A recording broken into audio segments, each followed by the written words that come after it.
Hello students, मैं अमरदीप पासवान अपने channel में आपका बहुत बहुत स्वागत करता हूं। आज हम 12th क्लास के 4th चैप्टर का पार्ट 3 पढ़ने वाले हैं। इस चैप्टर को जो हम कर रहे थे सत्ता के वैकल्पिक केंद्र, ठीक है, इसमें हमने 2 टॉपिक कंप्लीट कर लिया है। यूरोपीय संघ की स्थापना हमने कंप्लीट कर लिया और यूरोपीय संघ के बारे में हमने पूरी जानकारी प्राप्त कर ली है। और दूसरा हमने पढ़ा है आसियान, ठीक है। तो इन दोनों के अलावा जो तीसरा है वो हम पढ़ रहे हैं चीन के बारे में, उसके बाद भारत और उसके बाद जापान। इस तरीके से हम पैटर्न के बाद चलते चलेंगे और फिर चैप्टर खत्म करेंगे। तो जिन लोगों ने मेरे चैनल को सब्सक्राइब नहीं किया है, कृपया करके आप चैनल को सब्सक्राइब करें और बेल आइकन को जरूर दबाएं ताकि सभी वीडियो आपके पास आते रहें, ठीक है। तो चलो आज की बात शुरू करते हैं। ओके,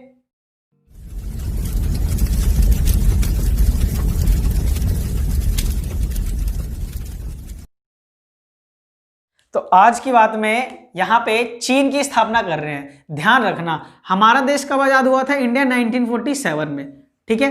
तो 1947 की बात नहीं हो रही है, यहां पे बात हो रही है कब की? यहां पे हम बात करेंगे 1949 में, ठीक है। 1949 में क्या हुआ? माओ के नेतृत्व में, माओवादी एक वहां पे पार्टी थी, ठीक है। तो माओ के नेतृत्व में चाइना में, कहां पे?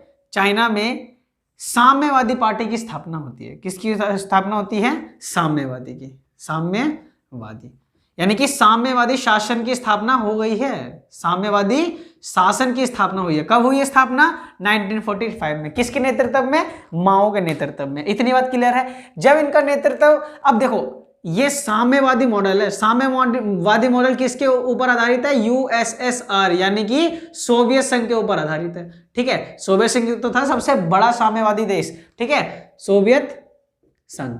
इतनी बात क्लियर है। तो सोवियत संघ के ऊपर ये मॉडल आधारित था। तो एक बात बताओ, जब सोवियत संघ के ऊपर ये मॉडल आधारित है साम्यवादी, तो जैसे इसने साम्यवादी शासन की स्थापना किया, साम्यवादी शासन की जैसे ही इसने स्थापना की, इसको क्या करना पड़ा? इसको करना पड़ा भाई, जितने भी पूंजीवादी देश थे, जितने भी पूंजीवादी देश थे, उन पूंजीवादी देशों के साथ जो चाइना था उनको रिश्ता तोड़ना पड़ा, उनको रिश्ता तोड़ना पड़ा। यानी कि एक बात बताओ, एक अलग विचारधारा है, दूसरी अलग विचारधारा है, यानी कि पूंजीवादी अलग है और साम्यवादी अलग है। तो दोनों विचारधारा के लोग एक साथ तो नहीं रह सकते ना। कहाँ कोई बिजनेसमैन मतलब बिजनेस करना चाह रहा है और कहाँ कोई पॉलिटिक्स बनना चाह रहा है, तो दोनों के दोनों एक साथ तो नहीं रह सकते। समझ में आ गई बात? तो यहाँ पे क्या हुआ, जैसे इसने साम्यवादी व्यवस्था अपनाया, पूंजीवादी के साथ सारे रिश्ते तोड़ दिए। तो चाइना कह रहा है कि क्या बात हो गई, है नहीं, अगर पूंजीवादी के साथ हमें साथ नहीं मिल रहा तो कोई दिक्कत नहीं है, हम अपने घर में ही पूंजीवादी कर लेंगे। कहने का अर्थ यह है कि उन्होंने कृषि से ज्यादा, किससे ज्यादा? कृषि से ज्यादा उन्होंने उद्योग पर ध्यान दिया। किस पर ध्यान दिया? उद्योग पर ध्यान दिया। किसने? चाइना ने, ठीक है। तो कृषि से ज्यादा जैसे उद्योग पर ध्यान दिया, ये शिक्षण, क्या बोला मैंने? शिक्षण करने में, यानी कि लोगों को शिक्षा प्राप्त करने में और लोगों को स्वास्थ्य सुविधाएं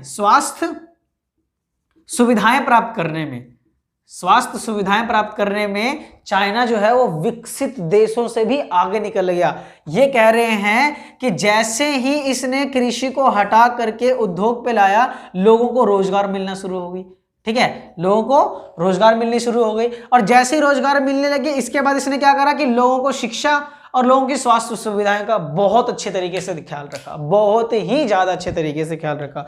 और धीरे धीरे ये क्या, विकसित देशों से, क्या बोल रहा हूं मैं विश्व की बात नहीं कर रहा हूं, मैं विकसित बोल रहा हूं, ठीक है, विकसित देशों से भी आगे निकल गया, विकसित देशों से आगे निकल गया। किस चीज में आगे निकल गया भाई? शिक्षण उपलब्ध कराने में, यानी कि शिक्षा उपलब्ध कराने में, ठीक है, और स्वास्थ्य सुविधाएं उपलब्ध कराने में और लोगों की देखभाल करने में विकसित देशों से आगे निकल गए। और विकसित देशों से आगे निकलने के बाद इनको बिल्कुल ही जीडीपी तो कोई टेंशन ही नहीं थी, जीडीपी की कोई भी टेंशन नहीं। और इनकी जीडीपी 5 से 6% की दर से बढ़ी, 5 से 6% की दर से बढ़ी। किसकी जीडीपी?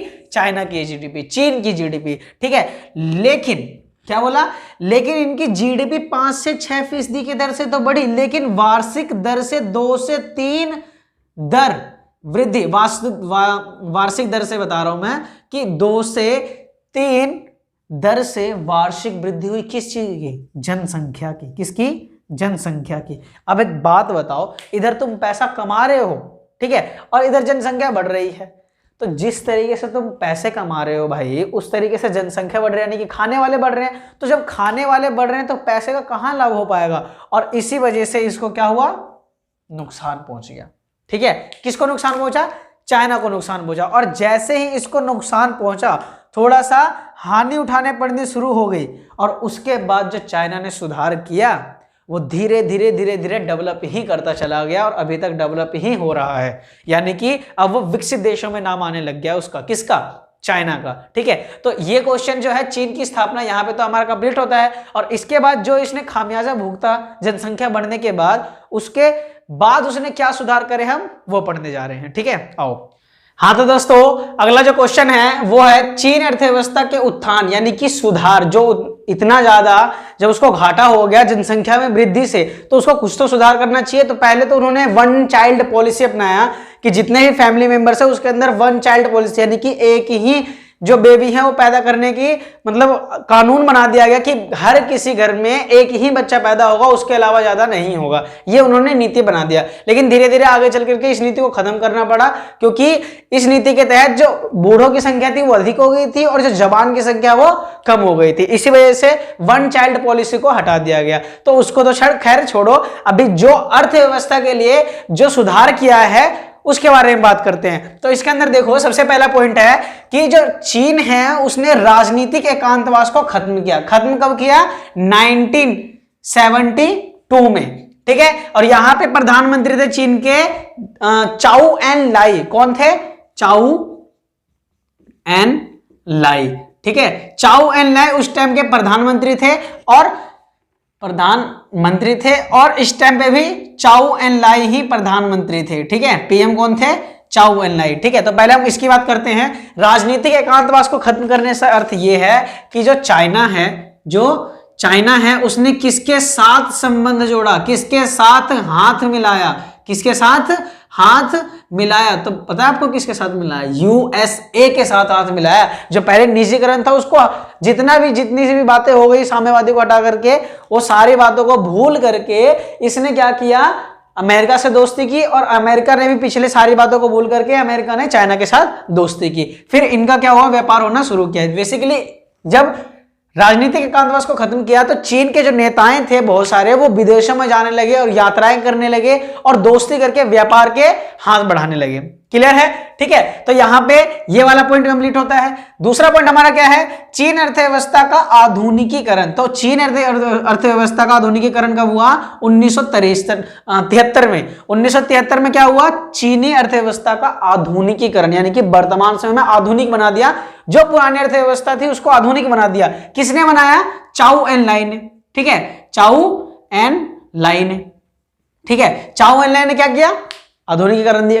4 क्षेत्रों में इन्होंने विशेष ध्यान दिया। कौन कौन सा, कृषि, उद्योग, सेना और विज्ञान। इन 4 क्षेत्रों में काफी ज्यादा ध्यान दिया और इनका क्या कर लिया, आधुनिकीकरण कर लिया। किसका आधुनिकीकरण कर लिया, अर्थव्यवस्था का। ठीक है, पहले तो आप स्क्रीनशॉट ले लो, 1 मिनट के लिए हट जाता हूं मैं।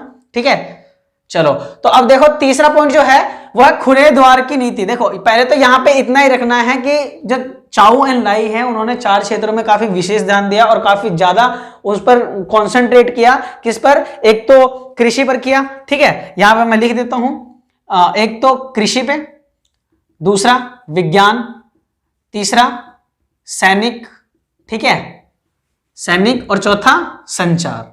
ठीक है, संचार, कृषि, विज्ञान और एक और है उद्योग। ठीक है, उद्योग को मत बोलना, उद्योग पे भी तो पहले से क्या हुआ है, ध्यान रखना। 5 हो गए। ठीक है, इन 5 चीजों पर क्या किया, विशेष ध्यान दिया है। लेकिन 5 में से आप 4 लिखोगे कोई दिक्कत नहीं है, एक एक्स्ट्रा बता दिया आपको। तो इसका जब इस पर ज्यादा ध्यान देने लग गया तब हो गया चीनी अर्थव्यवस्था का आधुनिकीकरण। अब हम तीसरे पॉइंट की बात करें तो यहां पे है खुले द्वार की नीति। यहां पे जो प्रधानमंत्री हैं वो चेंज हो चुके हैं। प्रधानमंत्री यानी कि जो पीएम है वो चेंज हो चुके हैं। और यहां पे पीएम कौन है, चाइना के पीएम है यहां पे देंग श्याओपिंग। नाम देख रहे हो, देंग श्याओपिंग, ये है उनका नाम। किनका, प्रधानमंत्री का, उस टाइम के प्रधानमंत्री का, 1978 के प्रधानमंत्री का नाम क्या है, देंग श्याओपिंग। और इन्होंने खुले द्वार की नीति को अपनाया है। खुले द्वार की नीति से क्या तात्पर्य है कि विदेशों को अपने घर के अंदर आने के लिए बोल चुके हैं। यानी कि पहले तो इन्होंने क्या करा, चीनी अर्थव्यवस्था को मतलब बढ़ाने के लिए पूरे चीन में साफ सफाई का अभियान चलाया, पूरे चीन को एकदम इतना बढ़िया साफ सुथरा और अच्छा बना दिया कि अगर कोई विदेशी आ करके वहां पे व्यापार करने की सोचे तो मतलब कदम अपने पीछे नहीं हटाएगा, कदम अपने पीछे नहीं हटाएगा। इसीलिए इन्होंने करा, ठीक है। और खुले द्वार की नीति अपनाकर इन्होंने अपनी जीडीपी को आगे बढ़ाने के लिए बहुत ही ज्यादा महत्वपूर्ण भूमिका निभाई इस खुले द्वार की नीति को, ठीक है। विदेशों को कह रहे हैं आप आओ, हमारे देश में आओ और व्यापार करो, देखो हम आपके लिए कितनी अच्छी सुविधा ले रहे हैं, आप हमें ज्यादा टैक्स मत देना, लिमिटेड टैक्स देना और बहुत अच्छे से व्यापार करो, हमें कोई किसी प्रकार की कोई मतलब वो नहीं है, क्या कहते हैं, जो भी कहते हो तुम समझ जाना, ठीक है। अब चौथा है, ठीक है, चौथा क्या है, कृषि का निजीकरण। कृषि का निजीकरण कब किया गया, 1982 में, ठीक है। ये कहते हैं हमें कोई प्रॉब्लम नहीं है, चलो बता देता हूं, याद आ गया मेरे को, ठीक है। तो कृषि का निजीकरण कब कर दिया गया, 1982 में किया गया।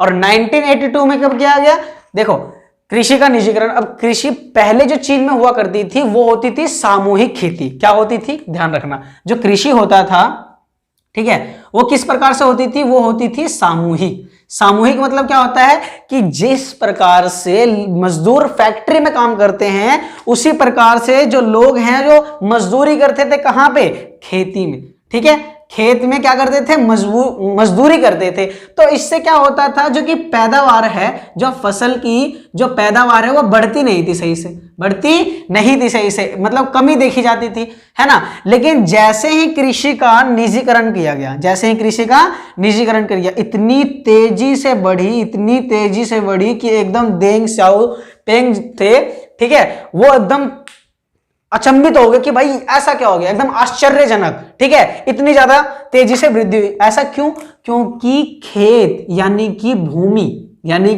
भूमि के मालिक जो मजदूर थे वो खुद स्वयं हो गए, जो मजदूर थे वही खुद भूमि के मालिक हो गए। अब कोई भी चीज अगर आप ही बिजनेस चलाओगे तो उसको बढ़ाना चाहोगे कि नहीं चाहोगे, ऑब्वियस सी बात है यार, बढ़ाओगे, क्यों, पैसा कमाना जो है, ठीक है। तो इस तरीके से बढ़ा। नेक्स्ट क्या है, उद्योगों का निजीकरण तथा विशेष आर्थिक शेष क्षेत्र। विशेष आर्थिक क्षेत्र को हम कहते हैं SEZ यानी कि सेज, ठीक है। तो पहले देखो यहां पे कृषि का निजीकरण किया गया और यहां पे उद्योग का निजीकरण किया गया, कब, 1998 में। और सेज की स्थापना कब हुई,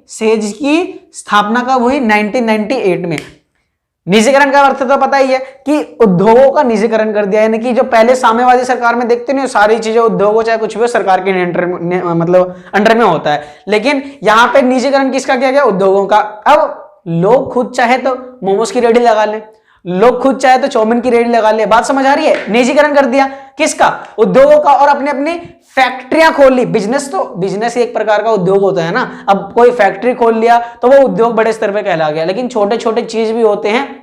एक बात बताओ, अगर घर के अंदर तुम मोमोज बना रहे हो तो वो तुम्हारे लिए उद्योग ही होगा, क्यों, क्योंकि वहां पे किसी चीज को बनाया जा रहा है, ठीक है। और विशेष आर्थिक क्षेत्र सेज की स्थापना कब हुई, 1998 में। और सेज की स्थापना इसलिए हुई ताकि वो पूरे वर्ल्ड में, पूरे के पूरे विश्व में जाकर के व्यापार कर सके बिना किसी रोक टोक के, ठीक है, दोस्ती करे और अपने जीडीपी को क्या करे, बढ़ाए, अपने जीडीपी को बढ़ाए। और इसी के साथ हमारा जो लास्ट पॉइंट है वो है WTO, वर्ल्ड ट्रेड ऑर्गेनाइजेशन में सदस्यता 2001 में मिल गई किसको, चाइना को। इतनी फुर्ती से आगे बढ़ रहा है कि भाई साहब 2001 में इसको WTO की सदस्यता मिल गई, ठीक है, WTO की सदस्यता मिल गई 2001 में, है ना। और ये इसके पास विदेशी मुद्रा का हो गया भंडार, क्यों, क्योंकि चीन अर्थव्यवस्था में विश्व अर्थव्यवस्था जुड़ चुकी है, ठीक है। तो बहुत सारे जो देश हैं वो चाइना में आकर के व्यापार कर रहे हैं और चाइना भी दूसरे देशों में जाकर के व्यापार कर रहा है, ठीक है। इंडिया में बहुत ज्यादा व्यापार करके भेजा है ना उसने, ठीक है, तो बहुत सारे वस्तु भेजा है। तो क्या हुआ कि यहां पे जब WTO के साथ अर्थव्यवस्था इसकी जुड़ गई, यानी कि विश्व अर्थव्यवस्था जुड़ गई, WTO में इसको सदस्यता मिल गई, इसकी डेवलपमेंट और ज्यादा तेज से बढ़ गई। और ऐसा माना जाता कि अगर इसी तरीके से ये डेवलप होता रहा तो 2040 तक ये विश्व की सबसे बड़ी अर्थव्यवस्था बन जाएगी, अमेरिका से भी ज्यादा, ठीक है। लेकिन इसके सकारात्मक और नकारात्मक पहलू भी हैं। यह भी क्वेश्चन आता है कि चीनी अर्थव्यवस्था के सकारात्मक और नकारात्मक पहलू बताओ, तो वो करा करके मतलब मैं बता रहा हूं, ऐसे लिखने की कोई जरूरत नहीं है, ध्यान रहे इसी में से सारा आंसर है। ठीक है, वो जो आंसर है, जो क्वेश्चन पूछा जाता है चीन अर्थव्यवस्था के सकारात्मक तथा नकारात्मक पहलू बताइए, तो वो क्या है, सकारात्मक तो ये सारे देख लेंगे कि सारा का सारा इससे फायदा ही हुआ है, ये सारे पॉइंट्स आप लिख सकते हो। ठीक है, नकारात्मक में क्या होता है कि इन सब चीजों से, जैसे कृषि का निजीकरण हो गया, उद्योगों का निजीकरण हो गया, ठीक है, खुले द्वार की नीति होगी, ठीक है, और राजनीतिक एकांतवास को खत्म करना, इससे आम जनता को क्या फायदा हुआ, 4 पॉइंट बता दिया ना मैंने। अगर इससे आम मतलब इससे आम जनता को फायदा ही क्या है, यहां पे जब कृषि का निजीकरण हो गया, यहाँ पे उद्योगों का निजीकरण हो गया, भाई महिलाओं की स्थिति इतनी बद से बदतर हो गई थी जैसे कि 18वीं 19वीं शताब्दी में यूरोप में थी। ठीक है, आपने 9th 10th में पढ़ा होगा कि यूरोप में राष्ट्रवाद पढ़ा होगा, ठीक है, और फ्रांसीसी क्रांति, सब ये सब सारी चीजें आपने पढ़ी होगी, तो उसके अंदर तुमने देखा होगा कि महिलाओं की स्थिति थी कैसे, तो यहां पे वो स्थिति देखी गई इन सब सुधारों के बाद भी।